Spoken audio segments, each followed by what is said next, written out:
नमस्कार. सध्या चालू असलेला चातुर्मासाचा काळ, त्यातील एकादशीचं व्रत आणि या दोहोंचाही आपल्या आरोग्याशी असलेला संबंध याविषयी थोडक्यात माहिती घेऊया. शरीर धारणेसाठी आणि आपल्या आत्मिक उन्नतीसाठी म्हणून काही चांगल्या गोष्टी जीवनात प्रयत्नपूर्वक अंगी बाणवणं अगदी आवश्यक असतं. अशा काही हितकर गोष्टींना धर्माचं अधिष्ठान देऊन आपल्या गळी उतरवण्यासाठी आपली संस्कृती सतत प्रयत्नशील असते. त्यातूनच मग विविध रूढी, परंपरा, सण, उत्सव, व्रतवैकल्यांची परंपरा निर्माण होत असते. अशा व्रतवैकल्यांपैकीच अनन्यसाधारण म्हणता येईल असं व्रत म्हणजे एकादशीचं व्रत. 11वं इंद्रिय म्हणजे मन, या मनाच्या शुद्धीकरणाचं व्रत म्हणजे एकादशीचं व्रत. त्या अर्थाने आत्मविकासासाठी म्हणूनच आपल्याला प्राप्त झालेल्या या मानव जीवनात एकादशी व्रताला खूपच महत्त्व आहे. या व्रताची कथा अशी सांगितली जाते की सत्ययुगात मांधाता नावाचा सत्यवादी आणि प्रजाहितदक्ष राजा होऊन गेला. त्याच्या राज्यात धर्माला अनुसरून सर्व आचरण होत असताना देखील सतत 3 वर्ष पाऊस न पडल्याने दुष्काळ पडला. त्यावेळी नेहमीचे बुद्धिवादी प्रयत्न करून झाले तरी परिस्थिती बदलत नाही हे पाहिल्यावर प्रजेच्या हितासाठी म्हणून राजाने अनुभवी, ज्ञानवान, ब्रह्मदेवाचे पुत्र असलेल्या अशा अंगिरस ऋषींकडे मार्गदर्शनासाठी याचना केली. त्यावेळी ऋषीवरांनी राजाला अधर्मामुळे मंद झालेलं समाजातील तेज, उत्साह जागवण्यासाठी साक्षात विष्णू स्वरूपाची उपासना करायला आणि जनतेकडून करून घ्यायला सांगितले. तेच अंतःकरण शुद्धीची साधना म्हणता येईल असं एकादशीचं व्रत. खरं तर आजच्या परिस्थितीत या साऱ्या विचारामागचं सार जाणून घेणं अत्यावश्यक आहे. जनमानसातील कृतज्ञ भाव लोप पावत चालल्याने लोकांच्या जाणीवा बधीर होत चालल्यात. शरीर श्रम करायची तयारी नसेल तर नुसत्या शिक्षणाने काय होणार? शिक्षणाने पैसा मिळवून ऐशाराम मिळतो, शारीरिक श्रम करायला लागत नाही हा समज आणि म्हणूनच शारीरिक श्रम करायला लागायला नको म्हणून अधिकाधिक शिकत राहायचं अशी एक प्रवृत्ती सध्या वाढत चालली, जी आत्मविकासासाठी बाधक ठरू पाहते. या बाबतीत हे निश्चितच जाणवतं की जीवनाच्या मूळ स्वरूपाचाच, आपल्या जन्मामागच्या, इथे येण्यामागच्या हेतूचाच आपल्याला विसर पडत चाललाय. आधी भौतिक किंवा लौकिक शिक्षणाने केवळ अहंकार वाढत चाललाय. प्रत्येकजण मलाच सर्व कळतं अशी समजूत बाळगून असल्याने दुसऱ्या कोणाचं ऐकून घेण्याची तयारी नाही अशी एकंदरीत परिस्थिती आहे. ही सर्व परिस्थिती वाढत चाललेल्या अज्ञानाचंच द्योतक आहे. केवळ आधिभौतिक शिक्षण झालं म्हणजे आपण ज्ञानवान झालो असं नसून त्या शिक्षणाला अनुभवांची, त्यातूनच पुढे अनुभवांती नम्रतेची जोड मिळाली की मगच खरी ज्ञानप्राप्ती होत जाऊन त्या स्वच्छ दृष्टीला सारं काही आपलं हित अहित स्वच्छ दिसू लागतं आणि मगच खरं तर मोकळेपणा अर्थात मोक्षाची, निखळ अक्षय आनंदाची अनुभूती घेता येते. हेच आपली संस्कृती, वेदशास्त्र, पुराणं, संत मंडळी अगदी तळमळीने सांगतायत. त्यामुळे अनुभव घेणं आणि शारीरिक श्रम करणं यांना पर्याय नाही. आत्मविकासाच्या प्रक्रियेत ज्या पायरीवर आपण असतो त्यानुसार आपल्याला वाटणाऱ्या समस्या आणि त्यावर यथामती तोडगा काढायचा आपण प्रत्येकजण प्रयत्न करत असतो. या बाबतीत कुणाला धनाची कमी, कुणाला कौटुंबिक समस्या, कुणाला आजारपणापासून तर कुणाला व्यसनापासून मुक्तीची अपेक्षा असते. पण या सगळ्याच्या मुळाशी असणारी एक सार्वत्रिक गोष्ट म्हणजे मनाची शांतता आणि त्यासाठी आवश्यक असतं मनाचं शुद्धीकरण. आता मन शुद्ध करायचं म्हणजे काय हे आपण थोडक्यात पाहूया. मनुष्य जन्म घेऊन या जगात येताना खरं तर या सर्व मायेतून सुटका करून घेणं हेच आपलं पहिलं काम असतं. पण होतं काय की बाह्य जगाच्या ओढीला आपली इंद्रिय बळी पडतात आणि आपण उलट अधिकाधिक गुंततच जातो. हा गुंता वाढत जाऊ नये यासाठीच मनाच्या स्वैर धावण्याला लगाम घालणं आवश्यक ठरतं. याच उद्देशानं योगशास्त्र अस्तित्वात आलं. यामध्ये मनाला यमनियमांच्या साहाय्याने नियंत्रित करण्याचा अभ्यास केला जातो. हा योग साधनेतील पूर्वाभ्यास म्हणजेच अंतःकरण शुद्धी. ती एकदा व्यवस्थित झाली की पुढच्या गोष्टी सहजच घडत जातात. आता यामध्ये यम नियमात सांगितल्याप्रमाणे चित्तवृत्तींचा निरोध जमू लागला तरी संधी मिळताच दमन केलेल्या इंद्रिय वासना, दाबून ठेवलेल्या उर्मी जोराने उफाळून येऊ शकतात. या अनुभवातूनच उच्छृंखल मनाला जगाच्या पसाऱ्यातून अलगद सोडवतानाच त्याला अलगद भक्तिमार्गाकडे वळवावं असं सर्वच संत सद्गुरूंनी अगदी आवर्जून सांगितले. कारण त्यांना या मनाच्या ठिकाणी असणाऱ्या अफाट सामर्थ्याची पूर्ण कल्पना होती. या सामर्थ्यवान मनाच्या व्यापारांना योग्य दिशा दिली तर त्याच्या साहाय्याने खूप मोठी मजल मारता येणं सहज शक्य आहे ही गोष्ट ते पुरेपूर जाणून होते. यासाठीच समर्थ रामदास स्वामींनी मनासज्जना भक्ती पंथेची जावे या शब्दात भक्तिमार्ग हा भगवत प्राप्तीचा अगदी सोपा आणि शास्त्रशुद्ध हुकमी एकाच आपल्या हातात दिला आहे. हा विषय समजून घेण्यासाठी एक व्यवहारातलं उदाहरण घेऊया. जसं शाळेतील एखादा व्रात्य मुलगा दैनंदिन शालेय कामात विद्याभ्यासात अडथळे आणत असेल, तर आधी त्याला समजावून प्रसंगी शिक्षा करून सुधारण्यासाठी प्रयत्न केला जातो. पण खरा शिक्षक त्या मस्तीमागील ऊर्जा आणि तिचं सामर्थ्य जाणून असतो. प्रश्न ऊर्जेमुळे निर्माण झालेला नसून तिची दिशा बदलल्यामुळे निर्माण झालेला आहे, ही मेघ जाणून अशा विद्यार्थ्यांवरच एखादी महत्त्वपूर्ण जबाबदारी टाकून त्या मस्तवाल ऊर्जेचा सकारात्मक उपयोग करून घेतला जातो. त्या मस्तीखोर मुलालाच मॉनिटर करून संपूर्ण वर्गाला शांत करण्याची जबाबदारी त्याच्यावर टाकली की एकाच कृतीने 2 गोष्टी साध्य केल्या जाऊ शकतात. या ठिकाणी अशा विद्यार्थ्याला मग जबाबदारीची जाणीव तर जागवतेच आणि मस्ती करूनही शिक्षकांनी दाखवलेला विश्वास सार्थ करून दाखवण्यासाठी मग धडपड सुरू होते. एका बिघडू पाहत असलेल्या आयुष्याची ते तिथून खरी जडणघडण सुरू होते. हीच क्लृप्ती वापरून प्रचंड वेगाने धावणाऱ्या मनाचं वारू भरकटू नये म्हणून त्याला यम-नियमांच्या आधारे नियंत्रित करण्याचा प्रयत्न तर जरूर करायचा. त्याचबरोबरीने किंबहुना त्याहूनही महत्त्वाचं म्हणजे त्याला भक्तिमार्गाची गोडी लावायची, तिकडे वळवायचं. भक्तिमार्ग हा भगवत प्राप्तीचा सहज, साध्य आणि सोपा असा मार्ग आहे. हेच आजवर सगळ्या संत सद्गुरूंनी आपल्याला तळमळीने सांगितलेलं आहे. मन शुद्ध करण्याचा अभ्यास म्हणजे एकादशीचं व्रत. मन शुद्ध करायचं म्हणजे सात्विकतेकडे वळायचं. रज आणि तमगुणाची लढवूड चालू द्यायची नाही. म्हणूनच रजोगुण आणि तमोगुण वाढवणारा आहार आणि विहार वर्ज्य करणं चातुर्मासात अपेक्षित असतं. आरोग्याच्या दृष्टीने विचार केला तर आषाढी एकादशी ते कार्तिकी एकादशी हा 4 महिन्यांचा काळ म्हणजेच चातुर्मास. या काळात निसर्गातील अग्नितत्व तेज हे अतिशय मंद किंवा सुप्त स्थितीत असतं. पचनशक्ती मंदावलेली असते. आपल्या संस्कृतीने यालाच धार्मिक गोंधळात बसवताना देव चातुर्मासात झोपी जातात असं सांगितलं. आषाढी एकादशीला देव झोपी जातात म्हणून ती देवशयनी एकादशी, तर कार्तिक एकादशीला देव जागे होतात म्हणून तिला प्रबोधिनी एकादशी असं म्हटलं जातं. असंच प्रत्येक एकादशीला एक एक विशिष्ट नाव दिलेलं आहे. त्यामागेही शास्त्रशुद्ध विचार आहे. असो, तर आता चातुर्मासात देव झोपी गेलेले असल्याने आता उठसूट देवाचा धावा करत न बसता प्रयत्नवादावर भर द्यायला हवा. आपल्या सुरक्षिततेची जबाबदारी आपण पेलून दाखवायला हवी, हे ओघाने आलंच. आषाढ महिन्यात तर धुवाधार पाऊस, सूर्यदर्शनही नीट होत नाही.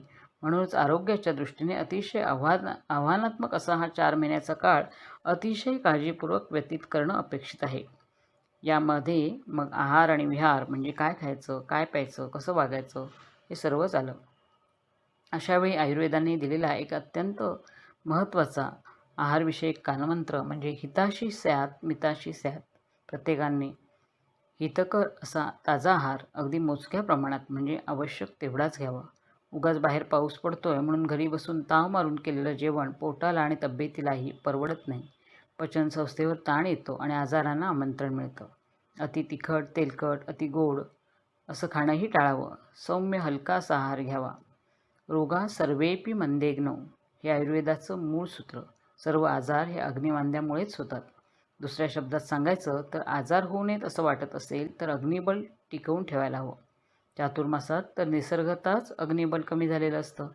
त्यामुळे आपल्या आरोग्य टिकवण्यासाठी करायच्या प्रयत्नांना मर्यादा येतात. म्हणूनच दुसरा विचार म्हणजे अनावश्यक अशा सगळ्या गोष्टी वर्ज्य करायच्या आणि आपली अनाठाई खर्च होणारी ऊर्जा वाचवण्याचा, पचनशक्तीवर येणारा ताण कमी करायचा प्रयत्न करायचा. बदलत्या काळानुरूप उपवास म्हणजे खाण्यापिण्यात बदल असा अर्थ घेण्यापेक्षा बाहेरून आणून काहीही खाऊ नये. आपण स्वतः घरी बनवलेले पदार्थ घेऊन भगवत चिंतनात वेळ व्यतीत करावा, हे जास्त संयुक्तिक वाटतं. केवळ बाहेरचं खाणंपिणंच नव्हे तर प्रवास, फिरणं, मंगलकार्य इत्यादी सर्वच शक्यतो टाळून व्रतवैकल्य, परमेश्वर चिंतनात वेळ घालवावा असं आपली संस्कृती सांगते. आजही निसर्गाच्या उदरात चाललेल्या प्रचंड उलथापालथी पाहता या काळात स्वस्थानी स्वतःशी संवाद साधत शांत राहणं हे आपल्या सुरक्षिततेच्या दृष्टीने किती महत्त्वाचं आहे हे जाणवतं. आपल्या मनातील अस्वस्थताच सतत काही ना काही करत राहण्यासाठी आपल्याला उचकवत असते. म्हणूनच या अस्वस्थ मनालाच पुन्हा पुन्हा आपलं खरं रूप, मूळ निज परमेश्वर रूप समोर दाखवून आपली स्वतःचीच ओळख पटवून देण्यासाठी संस्कृती सतत प्रयत्नशील असते. असं म्हणता येईल की वर्षाच्या 12 महिन्यांपैकी चातुर्मासाचे 4 महिने या स्वपरिचयाच्या अभ्यासासाठी, प्रॅक्टिकलसाठी ठेवलेले आहेत. पथ्यापथ्य, हितकर काय, अहितकर काय हे समजून घेऊन त्याचं काटेकोर पालन करत त्याच्या फलस्वरूप मिळणाऱ्या आरोग्याचा लाभ घेऊन जीवनपथावरील पुढील वाटचालीसाठी सिद्ध होणं, असा हा साधा, सोपा, तितकाच शास्त्रशुद्ध उपाय आपल्या संस्कृतीने आपल्या हाती दिलेला आहे. काही विशेष काम करायचं नसल्याने आळस, भीती, निराशा येऊ नये किंवा काहीही करता येणं कठीण असताना ते समजून घेऊन शांत राहता यावं, सहनशीलता टिकून राहावी यासाठीच हलका, मोजका आणि ताजा घासा गरमागरम आहार घ्यायला हवा, जो मनाचं संतुलन टिकवून ठेवण्यास मदत करतो. अशा आहारामुळे मनातील मरगळ आणणारा तमोगुण आणि घाई गडबड अशांतता देणारा रजोगुण या दोघांचाही बंदोबस्त होतो आणि मनात सात्विकता वाढीस लागते, जी आपल्याला पुढे सन्मार्गावर टिकवून ठेवण्यास मदत करते. हे सर्व तत्त्वज्ञान अगदी सर्वसामान्यांच्याही गळी सहज उतरावं या हेतूने साधा सोपा असा भक्तिमार्ग दाखवून संत मंडळींनी वारीची समृद्ध परंपरा कसोशीने घालून दिली, जी आजतागायत वारकरी मंडळी निष्ठेने चालवत आहेत. दरवर्षी उपजीविकेची धडपड करून झाली, शेतीची कामं उरकली की विठुरायाच्या ओढीने पंढरपूर गाठायचं, लांबूनच दर्शन झालं तरी समाधानाने परत फिरून कामाला लागायचं, हा सरळ शिरस्ता. पण यातही पायी वारीची तपश्चर्या, सगळ्यांशी मिळून मिसळून वागणं, समोरच्या प्रत्येक व्यक्तीमध्ये विठुमाऊलीला पाहणं, लहान मोठा भेदभाव टाकून सरळ लोटांगण घालणं, हे सर्व म्हणजे अहंकार उतरवण्याचा अभ्यास आहे.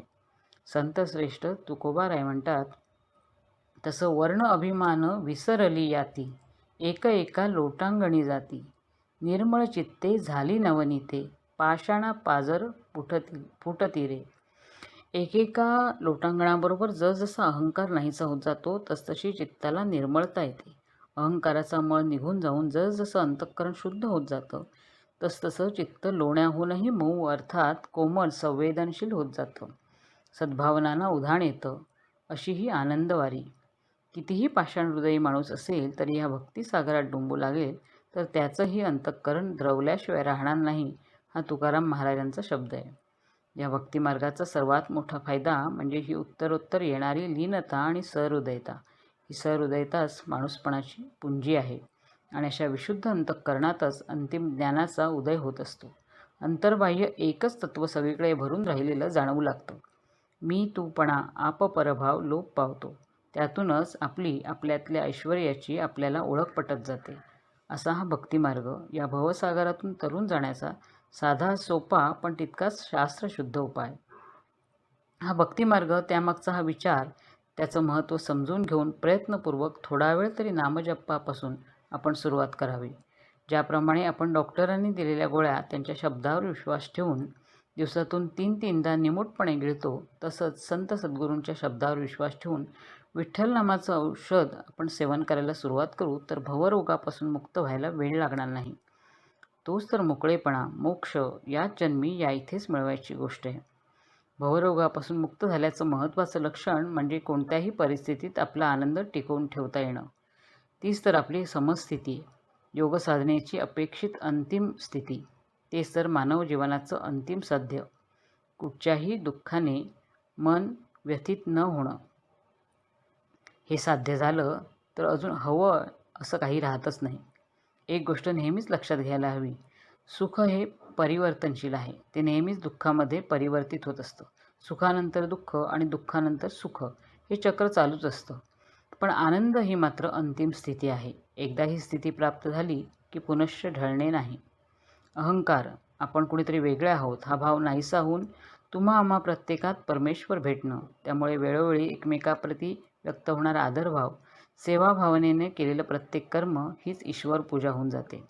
या भावनेनं केलेलं परमेश्वर चिंतन नेहमीच आनंददायी असतं. आपलं निर्मळ मनरूपी मोगरापुष्प ईश्वराला अर्पण केलं की पुन्हा भवरोगाची बाधा होत नाही. संसारातील दुःख, भीती कुठल्या कुठे पळवून लावणारी ही आनंद साधना आपल्याला आरोग्य, स्वास्थ्य आणि आनंद सगळंच देऊ करते. त्या आनंदाने विठ्ठल नामानेच देह भरून गेला की आपसुकच कामक्रोधादी षड्रिपूंना देहरूपी घर खाली करावंच लागतं. म्हणून इंद्रिय दमन करून प्रयत्नपूर्वक कामक्रोधादी रिपूंना घालवत बसण्यापेक्षा विठुरायाच्या नामाने देह भरून टाकायला सुरुवात करा. मनातील शंका टाकून भक्तिमार्गाची कास धरा. षडरिपू आपणच सोडून जातील. हा तुकाराम महाराजांचा सांगावा आहे. बोलावा विठ्ठल, पहावा विठ्ठल, करावा विठ्ठल जीव भाव. तुका म्हणे देह भरिला विठ्ठले, काम क्रोधे केले घर रीते. असा हा विचार आणि भक्ती, ज्ञान, आरोग्य या विचारांची सांगड संस्कृतीने देऊ केलेला हा महान वैचारिक ठेवा समजून उमजून आत्मसात करण्याचा प्रयत्न करूया. हा देवशयनी आषाढी एकादशीपासून प्रबोधिनी कार्तिकी एकादशीपर्यंतचा हा सर्वार्थाने अतिशय नाजूक असा काळ विठुरायाच्या सान्निध्यात व्यवस्थित पार पडून प्रसन्नतेचा प्रसाद सर्वांना प्राप्त हो या सदिच्छेसह या इथेच थांबते. धन्यवाद. शुभम भवतु.